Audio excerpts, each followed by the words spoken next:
Everyone.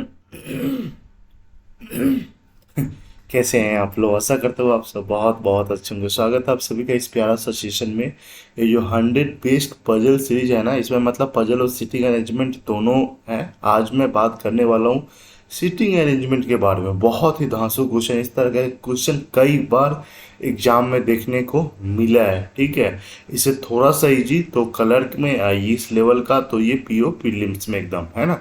तो बस आप लोगों को कैसे इसको सॉल्व करना है, कैसे टैकल कर लेना है एकदम कम समय में ना, सबके जो ट्रिक है ना, ट्रिक है, कॉन्सेप्ट, सब कुछ बताऊंगा एकदम, ताकि मेन ये कम समय में आप ज़्यादा से ज़्यादा कैसे स्कोर कर पाओ, है ना।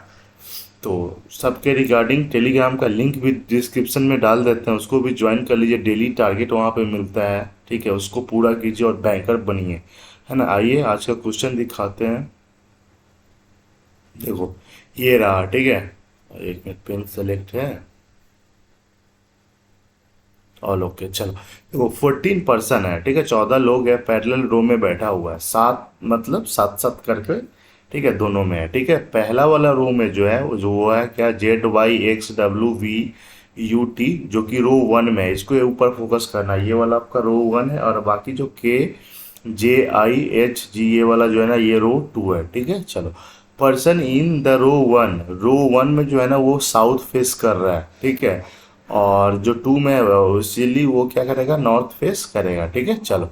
मतलब 1 वाला साउथ है और 2 वाला जो है वो नॉर्थ है। ठीक है, चलो। Person in both row faces each other, दोनों एक दूसरे को फेस करता है। बहुत अच्छी बात है, करना भी चाहिए आमने सामने एकदम, है ना। एंड डिस्टेंस भी सेम है, ये सब तो तामझाम बात बनाए रहता है। चलो, अब हम शुरू कहाँ से करें? कई लोग क्या करता है ना कि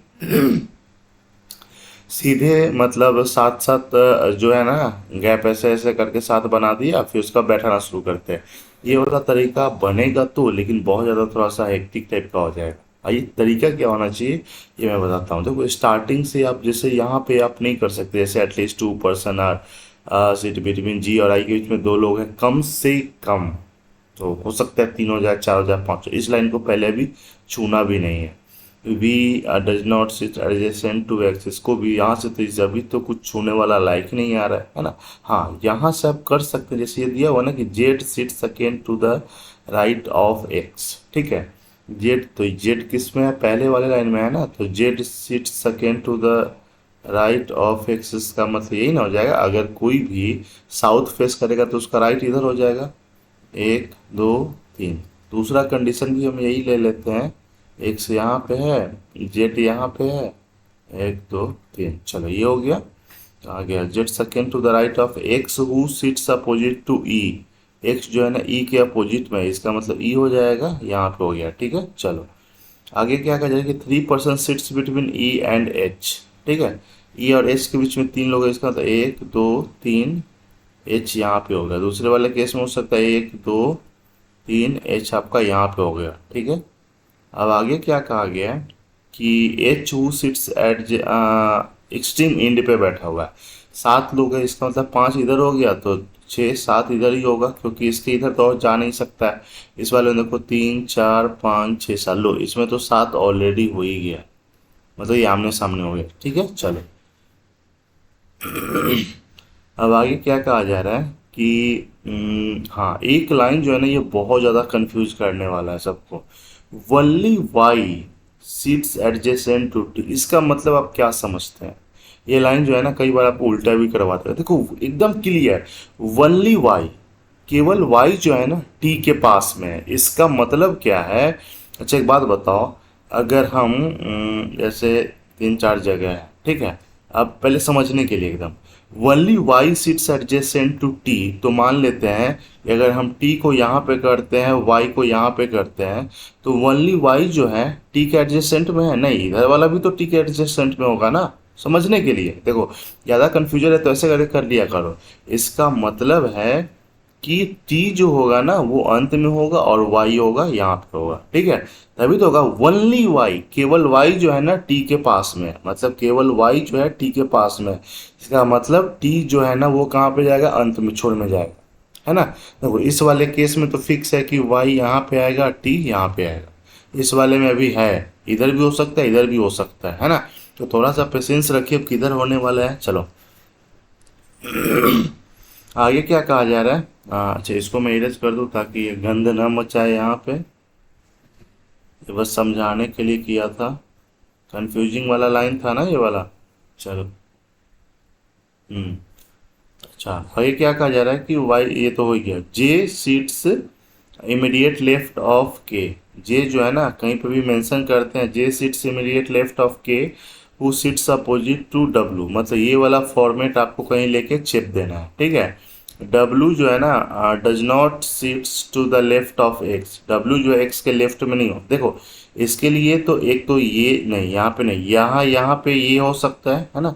इधर होगा तो डब्लू जो है ना, क्या बोला कि एक्स के लेफ्ट में नहीं जाएगा, है ना। तो इसका मतलब फिक्स है कि जे यहाँ पे हो जाएगा, के यहाँ पे हो जाएगा और डब्लू हो जाएगा यहाँ पे हो जाएगा, ठीक है। इस वाले केस में भी डब्लू इधर नहीं जाएगा क्योंकि बोला क्या, लेफ्ट में, एक्स के लेफ्ट में नहीं। इसका मतलब हो जाएगा जे यहाँ पे हो गया, के यहाँ पे हो गया, आपका डब्लू बेचारा हो गया यहाँ पे हो गया, ठीक है। चलो, इतना गंद मच गया ना यहाँ पे। चलो अब आगे, और आगे क्या क्या बैठाना है, एक बार ऊपर से आते हैं, ऊपर से कुछ पढ़ते हैं, कुछ मिल जाए। हाँ, एटलीस्ट 2% सीट्स बिटवीन जी और आई। अब इस लाइन के बारे में हम सोच सकते हैं, तो कम से कम जो दो लोग हैं ना, जी और आई के, देखो इसमें तो वैसा कुछ है ही नहीं, ये तो सीधा कट जाएगा क्योंकि अगर कहीं भी बैठाएंगे तो एक ही लोग हो जाएगा फिक्स। हाँ, यहाँ पे इस दोनों जगह पे एकदम हो सकता है ना। अच्छा, अब आगे, अच्छा एक और हमको ये बैठाना था ना, वाई और टी को लेकर के। वाई और टी, हाँ, एक बात क्या बोला कि Y and X are not adjacent to each other. देखो, वा अगर यहाँ पे वाई को करते हैं, यहाँ पे टी को करते हैं, तो वाई एक्स एक साथ आ जाएगा, इसका मतलब फिक्स है, यहाँ पे नहीं आएगा। तो यहाँ पे हो जाएगा आपका टी हो जाएगा बाहर और वाई हो जाएगा अंदर, ठीक है। Only Y sits adjacent to T, ये वाला इतना हो गया ना। चलो, अब आगे क्या बोला गया है, वाई और X are not adjacent to each other, ठीक है, ये तो हो गया। आगे भी ये भी बोला था, V and V does not sits adjacent to X. V जो है ना, एक्स के पास में नहीं, इसका मतलब वी हो जाएगा यहाँ पे कौन बचा, यू बच गया, यहाँ पे हो गया ना। चलो, इतना क्लियर हो गया ना।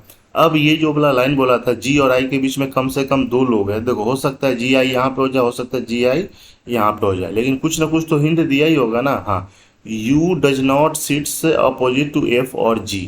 देखो, एफ और जी जो, अब मेरे पास बचा क्या क्या है, देखो एफ है, जी है और आई है, ठीक है। तो यहाँ पे तो एफ और जी हो ही नहीं सकता है, ठीक है। अगर आपके मन में आएगा कि और जी और आई के बीच में कम से कम दो लोग हैं, तो अब मान लेते हैं, अगर हम ये भी तो हो सकता है ना। अच्छा, ये भी नहीं कर सकते कि ठीक है, एफ और जी यहाँ पे नहीं आएगा ना, ठीक है, एफ और जी यहाँ पे नहीं आएगा। तो अगर हम यहाँ पे किसको कर दें, अच्छा एफ और जी अगर यहाँ पे नहीं है तो सोचो जरा क्या हो सकता है। एफ और जी यहाँ पे नहीं आ सकता है तो हम आई को यहाँ पे कर सकता है, लेकिन आपके मन में ये भी तो आ सकता है ना कि कम से कम अगर दो है, हो सकता है इस जगह पे नहीं, जी और आई यहाँ यहाँ पे आ जाए, है ना। अच्छा, जी आई यहाँ यहाँ पे अगर आएगा तो फिर से हमको एफ को यहीं पे करना पड़ेगा, इसलिए ये वाला तो संभव है नहीं। और एफ यहाँ पे होगा नहीं, नहीं जी होगा, इसका मतलब यहाँ पे क्या हो जाएगा, यहाँ पे हो जाएगा आपका आई, ठीक है। बात समझ में आ रहा है। जैसे यहाँ पे आई होगा तो आई और जी के बीच में कम से कम दो लोग हैं, तो जी हो गया आपका, यहाँ पे हो जाएगा, ये यहाँ पे बच गया क्या, तो एफ यहाँ पे आपका हो गया, एकदम बन के हो गया रेडी। एकदम कंफ्यूजन बिल्कुल भी नहीं क्रिएट करना है। और ये भाई 5 नंबर का आता है, 5 नंबर का, थोड़ा सा ध्यान दे दोगे ना, 5 नंबर ना पता चला बनाएगा तो हर कोई। यहाँ पे जो लाइन था इसमें बहुत ज़्यादा, मैं ये नहीं कर रहा हूँ सबका, आप अगर आपको पता है, आप बहुत ज़्यादा टैलेंटेड है, 90% बच्चा इसमें कंफ्यूज हो जाएगा, है ना, उल्टा कर देगा इसको। इसी के जब भी इस तरह का क्वेश्चन देता है ना, मतलब अगर अरेंजमेंट है तो इसके ऊपर एक क्वेश्चन जरूर जरूर दाग ही देता है, पता है उसको कि बच्चा यहाँ पे गलती करता है ना। तो ये चीज़ हमेशा आपको ध्यान में रखा। सेशन अच्छा लगा, तरीका अच्छा लगा तो जो इसको शेयर करे। और मैं वही तरीका बता रहा हूँ कि अगर मैं आपके जगह पे अगर एग्जाम में होता ना तो मैं ऐसे बनाता, मैं एग्जाम क्वालिफाई किया हूँ, करता, अगर आपके जगह पे भी रहता तो भी। तो ये चीज़ हमेशा आपको ध्यान में रखना है। मैं कहीं ये किंतु परंतु नहीं, जैसे आप एग्जाम में, आप मेन मोटो क्या है, एग्जाम क्वालिफाई करना, इसे बनाओ, प्रैक्टिस करो, थोड़ा सा एकदम आपका बल्ले बल्ले हो जाएगा। चलिए, टेलीग्राम का लिंक डाल देते हैं, उसको जुड़ना एकदम नहीं भूलना है। और हाँ, शाम का 7 बजे जो मिसलेनियस टॉपिक आता है ना, उसको भी देखिए, एकदम एग्जाम ओरिएंटेड, मैं दावा करता हूँ रीजनिंग में आपका फुल आउट ऑफ फुल एकदम आएगा ही आएगा। चलिए बाय बाय, टेक केयर।